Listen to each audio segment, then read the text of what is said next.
ગુજરાત ન્યૂઝમાં આપનું સ્વાગત છે। વડોદરાના અકોટા બ્રિજ પર સર્જાયો વધુ એક અકસ્માત। વડોદરાના અકોટા બ્રિજ પર અવારનવાર ગમખ્વાર અકસ્માતની ઘટનાઓ બનતી હોય છે, કારણ કે અહીં લોકોની અવરજવર રોડ પર વધતી જતી ભીડ તેમજ રોડ પાસ કરી લોકોનું નીકળવું અકોટા બ્રિજ પર વધી ગયું છે।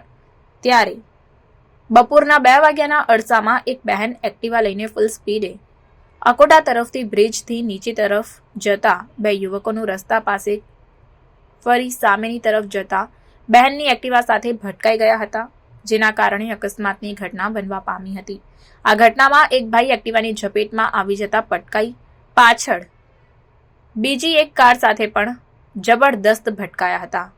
ત્યારે તેઓનો પગ આખો બેન્ડ થઈ ગયો અને માથામાં ગંભીર ઇજાઓ થતા તેઓ બેભાન થઈ ગયા હતા। બેભાન અવસ્થામાં ગંભીર ઇજામાં લોહીથી લથપથ હાલતમાં તેઓને સારવાર માટે ખસેડવામાં આવ્યા હતા, જ્યારે એક્ટિવા પર સવાર બહેનને પણ માથાના ભાગમાં ગંભીર ઇજાઓ પહોંચી હતી અને ખૂબ જ લોહી નીકળવા લાગતા તેઓની હાલત ગંભીર દેખાતી હતી। ત્યારે તેઓને 108 બોલાવી સારવાર અર્થે ખસેડવામાં આવ્યા હતા અને વડોદરાની સયાજી હોસ્પિટલમાં લઈ જવામાં આવ્યા।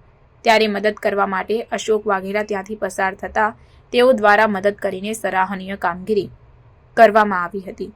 અકોટા બ્રિજથી એક બહેન એક્ટિવાથી રોડ ક્રોસ કરનાર એક વ્યક્તિને ઝપટમાં લેતા ભાઈ તેમજ એક્ટિવા સવાર બહેનની ગંભીર ઇજાઓ પહોંચતા અકસ્માતનો સિલસિલો વડોદરાના અકોટા બ્રિજ પર યથાવત જોવા મળી રહ્યો છે। રિપોર્ટ નઝીર શેખ સાથે cameraman Arif Sayyed, secular Gujarat news, Vadodara. સમાચારોની અવનવી અપડેટ્સ માટે જોતા રહો સેક્યુલર ગુજરાત ન્યૂઝ। સાથે સેક્યુલર ગુજરાત ન્યૂઝ ચેનલને લાઇક, શેર અને સબસ્ક્રાઇબ કરો અને બેલ આઇકોન દબાવીને સમાચારોની ઝડપી માહિતી મેળવો।